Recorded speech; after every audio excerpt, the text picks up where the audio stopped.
आता पाहूयात पावसासंदर्भातील बातम्या। कोल्हापूर जिल्ह्यातील पूरस्थिती बिकट झाली आहे। पंचगंगा नदीने धोक्याची पातळी ओलांडली आहे। 80 बंधारे पाण्याखाली गेलेत। त्यामुळे 8 राज्य मार्गावरील वाहतूक बंद झाली आहे। कोल्हापूर पन्हाळा मार्गावर पाणी साचलंय। गोदावरी नदीचे पाणी पात्राबाहेर आल्याने रामकुंड परिसरातील अनेक दुकाने आणि हॉटेल पाण्याखाली गेलेत। गंगापूर धरणातून सोडलेल्या पाण्यामुळे गोदावरी नदीची पाणी पात्र बाहेर आलंय। सध्या पावसाने विश्रांती घेतली आहे, तरी गोदावरी नदी परिसरात पूरसदृश परिस्थिती कायम आहे।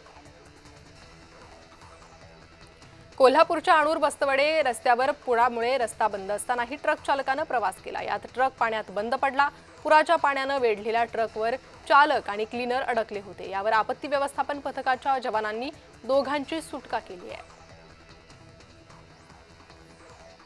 गेल्या 3 दिवसांपासून दिंडोरी तालुक्यात दमदार पाऊस झालाय। त्यामुळे सर्वच धरणाच्या पाणीसाठ्यात वाढ झाली आहे। तालुक्यातील सर्वात मोठं करंजवण धरण 94% भरलंय। यामुळे येवला, मनमाडसह निफाड आणि नाशिकच्या पूर्व भागाचा पिण्याच्या पाण्याचा प्रश्न सुटलाय।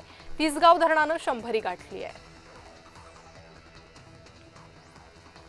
मावळमध्ये गेल्या 3 दिवसांपासून मुसळधार पाऊस सुरू आहे। यामुळे देहूत इंद्रायणी नदी परिसरात पूरसदृश परिस्थिती निर्माण झाली आहे। संत गाडगे महाराज धर्मशाळा आणि पुंडलिक मंदिर परिसरात पाणी शिरलंय, तर काही इमारतींमध्येही पाणी शिरल्याची शक्यता आहे। जायकवाडी धरणाचे 18 दरवाजे यंदाच्या पावसाळ्यात दुसऱ्यांदा उघडले। त्यामुळे गोदावरी काठावरील गावांना सतर्कतेचा इशारा देण्यात आलाय। जायकवाडी धरणाचा साठा 95% पोहोचलाय। धरणात 2603 क्युसेकने पाण्याची आवक सुरू आहे। नाशिकच्या कळवणमध्ये वादळी वाऱ्यासह पाऊस झालाय। यामुळे याचा फटका मका पिकाला बसलाय। मका भुईसपाट झाल्याने शेतकऱ्यांचं आर्थिक नुकसान झालंय। हिंगोलीचे जिल्हाधिकारी राहुल गुप्ता यांनी शेतकऱ्यांच्या बांधावर जाऊन नुकसानीची पाहणी केली। त्यानंतर नुकसानीचे तत्काळ पंचनामे करण्याचे आदेश दिले। हिंगोली जिल्ह्यात अतिवृष्टीने पिकांचं मोठं नुकसान झालंय। गडचिरोलीत मुसळधार पावसामुळे भामरागड तालुक्यातील तब्बल 112 गावांचा जिल्ह्याशी संपर्क तुटलाय। अशा बिकट परिस्थितीत पोलिसांनी अंगणवाडी सेविकेचा जीव वाचवला।